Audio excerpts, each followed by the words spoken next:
2, 3, 4, 5, 6, 7, 8, 9, 10, 11, 12, 13, 14, 15, 16, 17, 18. Alguém diferente de mim mora em minha cabeça.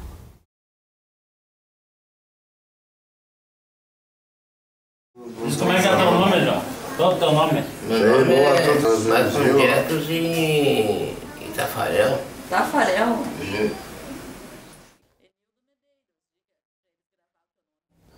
Está aqui dando aula. Dando aula? O da Hugo. Hã? Toma algum remédio pra cabeça? Toma sim. É? Qual que é? Sabe? Tem. Não tem nada que a mulher louca. É a mulher. Eu tava deitada ali, né? E daí apareceu um disco voador, sabe? De lá de dentro do mato. Se mexeu e daí veio pra cá e me segurou na cabeça, sabe? E daí me soltou.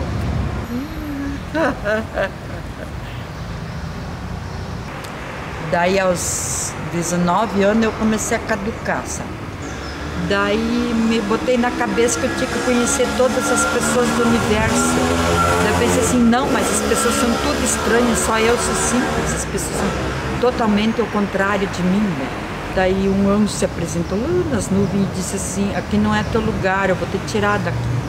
Daí eu vi mesmo, eu caí num mundo que não é meu, que não me pertence, porque as pessoas são totalmente estranhas, indiferentes. E daí cheguei lá em Brasília e pensei, ali que Deus quer nada. Lá foi revelado tudo, que eu não... Daí eu morri e nasci de novo, comecei a ter medo de mim. Daí falaram que eu tinha a última encarnação, que eu tinha que pagar tudo que eu fiz, desde que a Terra estourou até então, né? Eu cato latinha durante o dia inteiro, eu cato latinha, porque é impossível alguém dar um trocadinho, né? E eu nunca pude transmitir de verdade o amor de mãe para eles, porque eu fui muito judiada, porque eu não casei de véu e grinalda, então meus pais, meu pai principalmente me torturava muito e vivia me internando durante... Pior que agora, moro com a minha mãe, dói todas as pernas dela, não pode mais caminhar. Ela tá velhinha, né? É, pior que agora. Pode dar o meu rádio. Dá o rádio, né?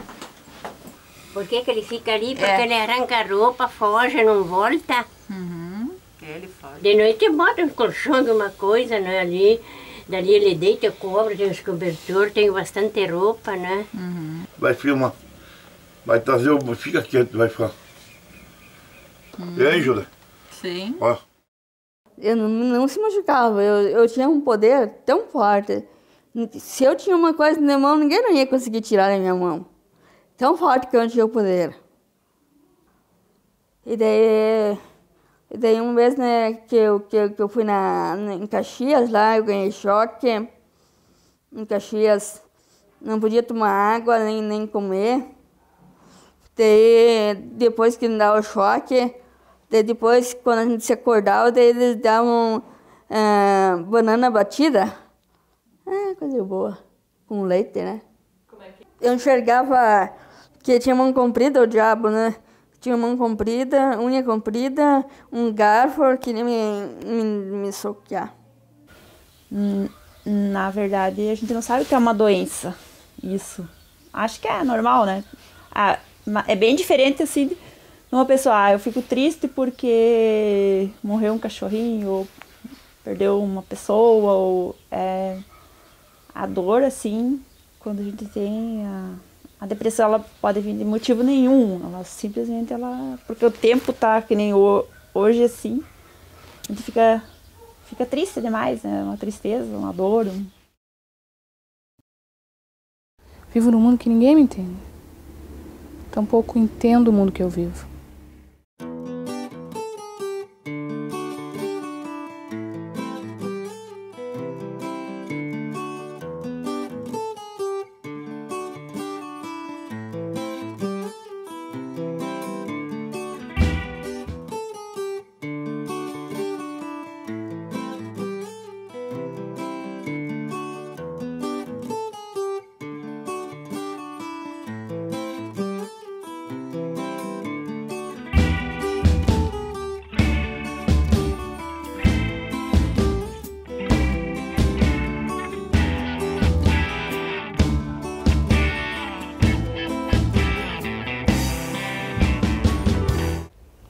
não sei se sonho pesadelos reais ou se a minha vida adormeceu de encantos. Ah, o que me resta é fugir. No colégio ele frequentemente cometia pequenos delitos assim, não se portava bem na sala de aula, né? Brigava com colegas, os caras brigavam com ele e os professores foram dizer para levar para consulta com um psicólogo, né? Estamos consultando com psicólogas. Com o passar do tempo, o Dr. Nogueira conversou comigo e disse: olha, Norimar, teu filho tem esquizofrenia. Como o cara é burro, né?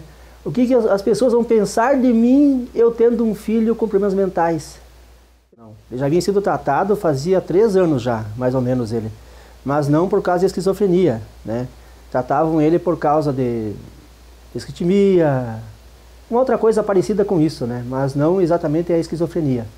Ele começava a brigar sozinho, ele dava soco nas paredes, ele ouvia vozes, conversava com outras pessoas que não estavam na casa.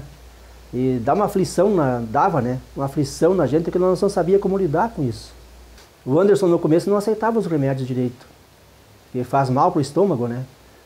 E aí, com muito tato, muito carinho, nós fomos colocando nele a ideia de que fazia bem o remédio. Até que ele se sentiu melhor, realmente. E eu espero para ele uma vida normal no futuro. Mesmo que demore um certo tempo. No início ela era calma, tranquila, e depois ela ficou uma pessoa agressiva, a gente não podia conversar com ela, tudo era motivo dela brigar.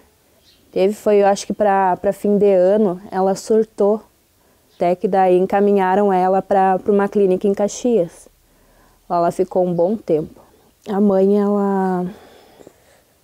ela tinha vezes que ela enxergava algumas coisas, ela fazia umas coisas estranhas, umas coisas erradas. E nem ela escondia objetos no quarto. A gente não sabe o porquê daquilo. Ela escondia corda, ela escondia canivete, ela escondia faca. E para nós isso é difícil, porque a gente não sabe como lidar. E nós tínhamos um medo assim de dormir e deixar a porta aberta, de deitar no sofá e pegar no sono. Isso é bem difícil mesmo. Medo não digo, mas sempre tem aquela preocupação, né? Que nem com esse aqui, que a gente tá ficando aqui um tempo, né? E a gente sempre tem aquele receio, aquele medo. Eu não deixo eles sozinhos. Até porque teve um dia que ela pegou ele e levou lá pra cima, ali na horta, sabe? Daí a gente fica com medo. Ela é uma pessoa assim muito abatida, né? É muito preocupada, né? Preocupada até demais, né? No entendimento da gente que eu, graças a Deus, não tenho esse problema, né? Então a gente entende assim que, às vezes até insiste um pouco para ver se ela, né? Esquece, melhora ou, né? Daí isso aí que me deixa mais... Quando me ataca, isso é muito difícil, né? Muito ruim. E o que a gente espera é, se um dia melhorar, que a gente espera que melhore a situação dela, saúde, a gente vai poder, né, passear mais, poder tirar ela mais, que às vezes até fica meio bravo com a gente, que quer que vá para ali, ela não quer, e assim, a gente insiste e leva. Olha, faz 22 anos que eu comecei a notar, porque ela se criou na mais alta sociedade, ela terminou o 2º grau aqui, até ali ela era uma pessoa, como é que eu vou te dizer, ela é uma pessoa excelente, eu não considero ela uma pessoa, ela é diferente porque ela tem o temperamento diferente, mas não assim que ela seja uma pessoa louca, como muitas vezes já me disseram, foi o motivo de eu procurar recurso para ela, porque achavam que ela era louca, porque ela caminhava de noite na rua, porque ela gritava, brigava em casa. A gente brigou muito, porque a gente não sabia. Nada dava certo, então a gente começou. Por que veio a briga? Porque eu não sabia do problema dela. Eu recebi um telefonema de um conhecido meu, que ela estava às 5 horas da manhã lá na Praça da Bandeira, sentada, no frio pior que hoje, de pijama. Foi a primeira vez que eu levei ela para o hospital. E ela conversava, alucinações, assim, sabe? Coisas que não tinha nada a ver. Alucinações ela tinha muito. Esse caso dela, que é a esquizofrenia. Ela não é, como é que eu vou te dizer assim, uma pessoa má, ela não é.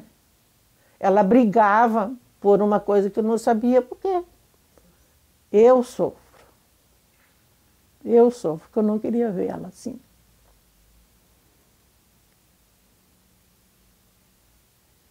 De jeito nenhum. Feliz. E alguém que tiver na família que procure recurso. Eu tive 4 filhas com ela. Nunca disse que ela não era minha filha. Foi a que me deu alegria, a primeira, né? E é muito triste quando aconteceu isso com ela. Ela saiu de casa, ela voltou, tive que buscar ela se foi lá para a Vila Planalto, sem saber o que estava fazendo. Foi uma coisa assim que parece que explodiu na cabeça dela. E eu, assim, na minha vontade era que ela entendesse que ela precisa fazer o tratamento. E ó, uma coisa eu vou te pedir, alguém que tiver pessoa em casa que não esteja entendendo como nós estava se desentendendo com a Fátima, brigando, as mães que procurem o CAPS, que procurem, porque lá tem um caminho ainda, tem um caminho para frente. Em que curva me perdi? Em qual estrada não deixei meus passos? Onde guardei meus sonhos e pesadelos?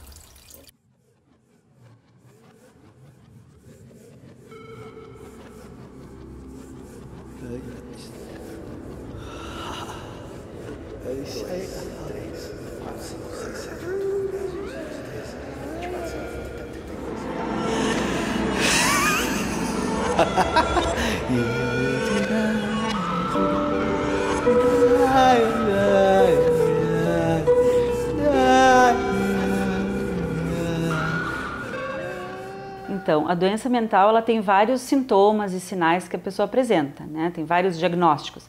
Mas tem um sintoma que é para todas as doenças mentais, que é o sofrimento. O sofrimento que isso causa para a pessoa que tem essa doença, porque ela não tem um exame muitas vezes para mostrar, ó, eu tenho essa doença. Não é uma doença que compadeça as pessoas não ficam com, vamos tentar ajudar, não é um câncer que todo mundo se reúne em torno para tentar que aquela pessoa melhore. Essa doença causa uma estranheza ao paciente, ele não sabe que ele tem, ele não entende o que está acontecendo. A doença mental ela passa muito por aquelas fases que é quando a gente descobre que tem um câncer. A gente nega primeiro, depois a gente fica bravo, por que comigo? Então a família pensa, bom, por que com o meu filho? Começam a achar várias explicações. Depois tem uma fase mais de aceitação dessa doença, mas ainda ela é muito difícil de trabalhar com ela. Então, normalmente as famílias ficam muito tristes e se afastam muito daquela pessoa que está sofrendo, por não entender, né? Porque o desconhecido sempre é difícil, né? O entendimento é bastante difícil. A sociedade vê de uma maneira ainda de 2 maneiras eu acho principais, assim, ou muito romântica, né? Então, ou muito pelo retardo mental, pela diminuição da cognição, então, é uma pessoa que tem uma dificuldade mental, e muito pela agressividade, pelo medo. Eu acho que é o mais comum de se ver. As pessoas têm medo, a pessoa acha que ela vai bater, que ela vai agredir, que ela vai babar, que a baba é contagiosa. Pode parecer impressionante, mas isso é muito assim ainda, né? Porque geralmente na área da saúde as profissões aprendem que tu não pode misturar os teus sentimentos com o do paciente, que tu tem que ser neutro. E com a doença mental não tem muito como tu ser neutro, porque tu sofre junto. Então acho que a primeira coisa é a gente perder um pouco também a nossa empáfia da saúde, né? E se aproximar desse. Segundo é acreditar que sim, que tem tratamentos inovadores, tem medicamentos inovadores.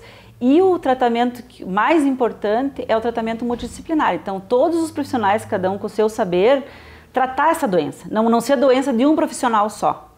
As pessoas não choram mais, não conseguem se emocionar com coisas simples. Então, medico. Eu não dormi, tenho que tomar um remédio para dormir. Eu chorei, tenho que ter um remédio para parar de chorar. Então, na realidade, a gente está ficando todo mundo... Nós somos muito iguais, né, com os sentimentos. O medicamento faz isso. Mas o medicamento é parte essencial também do tratamento da doença mental. Sem ele, é muito difícil que o trabalho dos outros profissionais consiga ter o efeito necessário. A maior parte dos nossos pacientes do CAPS sofreram violências muito importantes na adolescência e na infância. Então, essas pessoas tinham já uma hereditariedade, mas elas desenvolveram em função do sofrimento. E isso a gente não pode esquecer quando a gente vê uma criança apanhando abusivamente, o pai etilista chegando em casa e fazendo o que achar que pode. Então, isso a sociedade tem que estar atenta. Por quê? Por quê? Por que eu? Por que eu, meu Deus?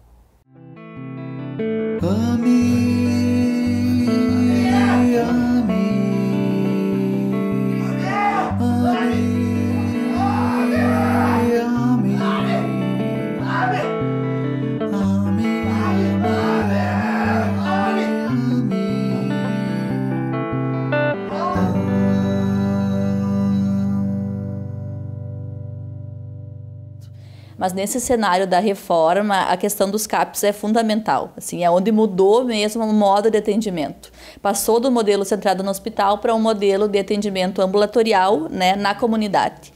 Hoje em dia já é reconhecido, né, já tem um reconhecimento no município como um serviço de referência para esses pacientes, né, com esse tipo de transtorno mental, e vem se ampliando o número de usuários, o número de atendimentos. A equipe se ampliou também bastante nesse período, né, e está cada vez mais qualificado, né, para atender essas pessoas. Nós temos inúmeros pacientes que vêm para avaliação, pessoa que descompensa sintomas, que está muito depressivo, com risco de suicídio, né, crise psicótica, passa tudo pelo CAPS para se avaliar, para depois se encaminhar para o hospital, ou para iniciar um tratamento aqui, né, ou para acessar algum outro serviço da rede. Então, assim, aqui no CAPS a gente organiza, né, o trabalho, o cuidado em saúde mental baseado nas oficinas terapêuticas.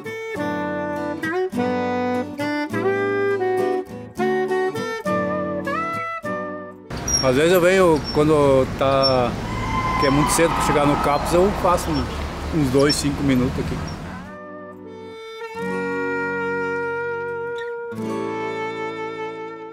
As oficinas, então, tem mais ou menos o objetivo de trabalhar nessa lógica, assim, de capacitar o sujeito e trabalhar com a sua potencialidade, né? Esse é o foco, assim.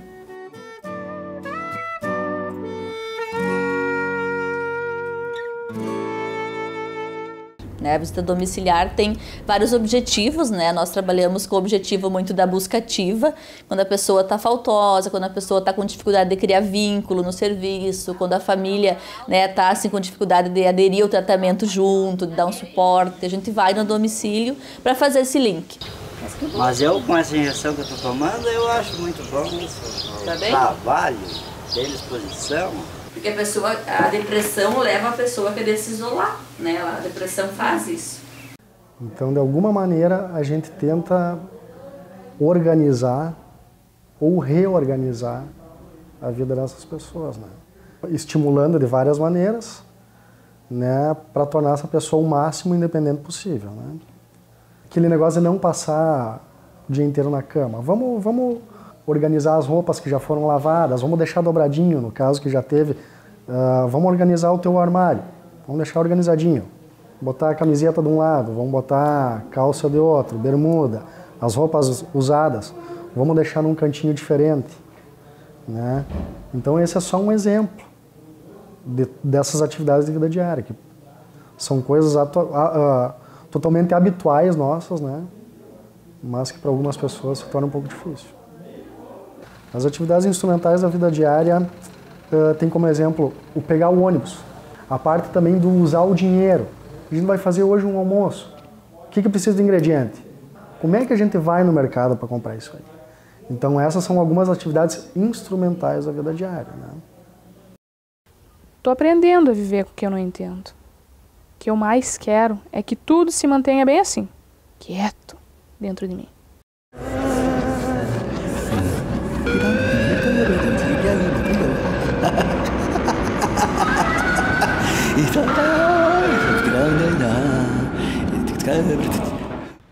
Ao final de tudo, sempre há um final em tudo.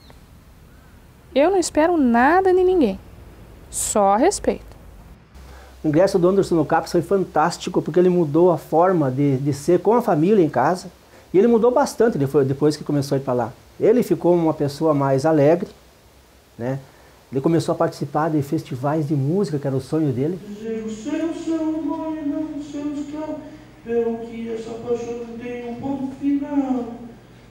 Foi a melhor coisa, assim, pra mim, foi o CAPS. Porque até então eu tava bem perdida, né? Eu comecei a compreender a doença, não como olhando só pra mim, né? Mas olhando para as outras pessoas também, né? Vendo que não era só eu, sabe? Porque eu me sentia uma vítima do destino, assim. Eu achava que só eu que sofria, né? Mas eu vi que tinha outras pessoas também, com níveis diferentes, mas que atingiam muito, assim.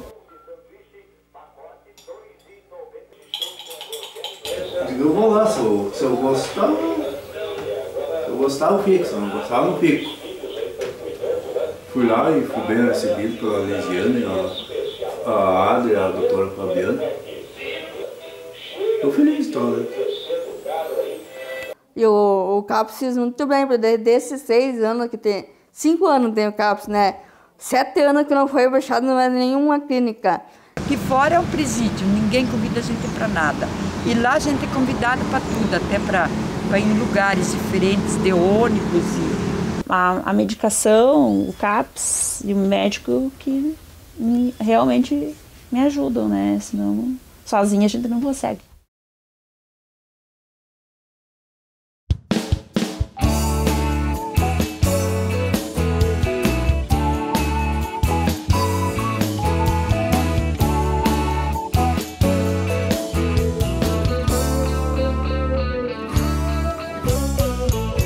Bobeira, atravessei o meu samba. Ao repetir o passo, tropecei na tua melhor maneira de piorar as coisas, de propor um laço. O vapor da hora, baby, me jogou pro espaço vazio do meu desejo, eu e meus segredos.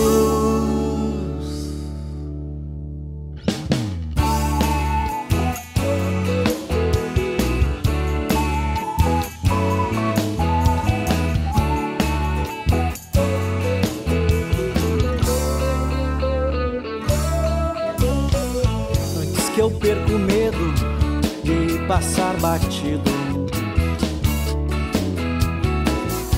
que seja cedo, nada é garantido, nada depois da palavra. Foi de bobeira, baby, com o coração partido, que atravessei meu samba, a rua e o meu destino. E disso eu já sabia disso.